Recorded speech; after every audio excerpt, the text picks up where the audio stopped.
Truth doesn't hurt because it's harsh. It hurts because it challenges the story you tell yourself. Failure only tells you you lost. Truth tells you you've been believing the wrong story, and when that belief is exposed, your ego panics. That's why you become defensive, angry, dismissive, or offended. But truth isn't attacking you, it's simply removing the mask. And when the mask falls, you either grow or resist. Watch closely, because the next video will show you exactly how to handle it. You think truth hurts you. It doesn't. What hurts you is what truth exposes inside you. Let that sink in for a second, because everything you've been reacting to, everything you've been fighting against, everything you've been taking personally was never actually about you being attacked. It was about you being revealed. You tell yourself that people's words are sharp, that criticism is cruel, that honesty is disrespectful. But that's not the real pain. The real pain is that something inside you recognized itself in those words, and your ego panicked. See, if truth was actually dangerous, it would destroy everyone equally. But it doesn't. Some people hear truth and grow stronger. Others hear the same truth and feel offended, angry, defensive. Same truth, different reaction. That should tell you something. You're not reacting to the message. You're reacting to what the message threatens. You say, they disrespected me. No, they disrupted the story you were telling yourself. You say, they crossed a line. No, they crossed your comfort zone. And comfort zones hate exposure. Comfort zones survive on silence. The moment truth speaks, illusion starts to crumble and illusion fights back hard. Ask yourself this honestly: why do certain words hit you harder than others? Why do some statements feel like attacks while others slide right past you? Because truth doesn't hit randomly. It hits where you're hiding. And the part of you that's hiding is the part that screams the loudest. That's why you label truth as negative, toxic, or unnecessary. Because accepting it would mean admitting something you're not ready to face yet. You think the pain comes from what was said. It doesn't. The pain comes from realizing that a part of you already knew it was true. That's the contradiction nobody wants to talk about. Truth doesn't arrive to hurt you. It arrives to free you. But freedom is terrifying when you've built your identity around avoidance. So instead of listening, you react. Instead of reflecting, you defend. Instead of asking, is this showing me something? You ask, why are they doing this to me? And that question alone keeps you stuck. Because once you make truth personal, you stop learning from it. You stop growing. You stop evolving. And here's the hardest part. The more something triggers you, the more important it probably is. That's the rule nobody teaches you. Triggers aren't signs of injustice. They're signs of unfinished work. And the moment you understand that, the entire game starts to change. Every time truth hits too close, your brain doesn't analyze it. It protects you from it.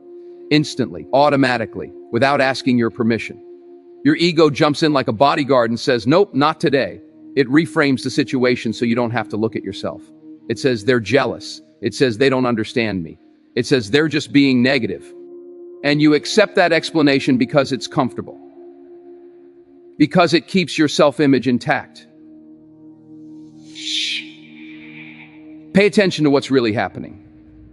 Every time this happens, your brain shifts focus away from the message and onto the messenger. That's not intelligence, that's survival mode. Your ego isn't interested in truth. It's interested in consistency. It wants to keep you believing the same things about yourself, even if those beliefs are limiting you. So when someone points out a flaw, a weakness, or an uncomfortable pattern, your mind doesn't ask, is this accurate?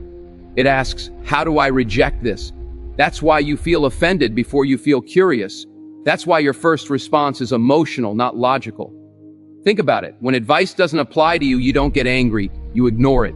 You move on. The only time you feel resistance is when something touches a nerve. When it reflects something you've been avoiding. Maybe it's your discipline. Maybe it's your consistency. Maybe it's the excuses you keep making. Maybe it's the gap between who you say you want to be and how you actually live. Truth exposes gaps. And egos hate gaps because gaps mean responsibility. Responsibility means change. And change threatens identity. So your brain creates noise, it creates arguments, it creates drama. All to keep you from sitting quietly with one uncomfortable question. What if this is showing me something real? Short examples? You're told you're not as focused as you think you are, and suddenly the conversation becomes about tone, not content. You're told your effort doesn't match your goals, and suddenly it's about timing, not commitment. You're told your behavior is the problem, and suddenly you're listing everything you've been through. That's not reflection, that's deflection. And the scary part? You usually don't notice you're doing it. You feel justified, you feel right, you feel attacked. But what's actually happening is exposure. Truth is shining a light, and your ego is pulling the curtains closed. Because deep down, you know that if you let that light stay on too long, you won't be able to unsee certain things. And once you see them, you can't go back. Here's where everything quietly shifts, and most people miss it. The solution isn't fighting truth, and it isn't blindly accepting everything either. It's noticing your reaction before you explain it away. That's it. That's the shift. The moment you feel offended, triggered, defensive, or emotionally charged, don't ask, why are they saying this? Ask, why am I reacting like this? That question changes the direction of power. Because now, truth isn't attacking you. It's informing you. But this only works if you're ready to sit in discomfort without rushing to escape it. Most people aren't. They want closure. They want reassurance. They want the pain to stop immediately. But growth doesn't work like that. Growth stretches you before it strengthens you.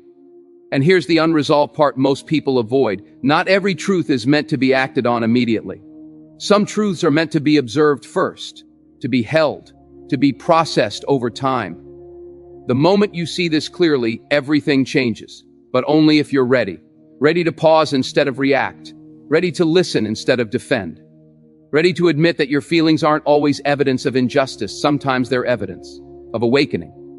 And that's uncomfortable because awakening doesn't come with applause. It comes with silence, with reflection, with questions you can't answer yet. And that's where most people quit. They want a final answer, a clean ending, a motivational punchline. But real transformation leaves you thinking. It leaves you unsettled in a productive way. Because once you stop taking truth personally, start taking responsibility seriously. And responsibility is where power actually lives. Not in being right, not in being comfortable, but in being honest with yourself when nobody is watching. This isn't the end of the conversation. This is the beginning of awareness. And awareness changes how you hear everything from this point forward. What you do with that awareness, that's a different discussion. If this message made you pause, think, or see something differently, don't scroll away, like this video to support the channel. Subscribe for more powerful motivational content. Press the bell icon so you don't miss our next video, where we'll go even deeper into the truths most people avoid. Your growth starts with what you're willing to face.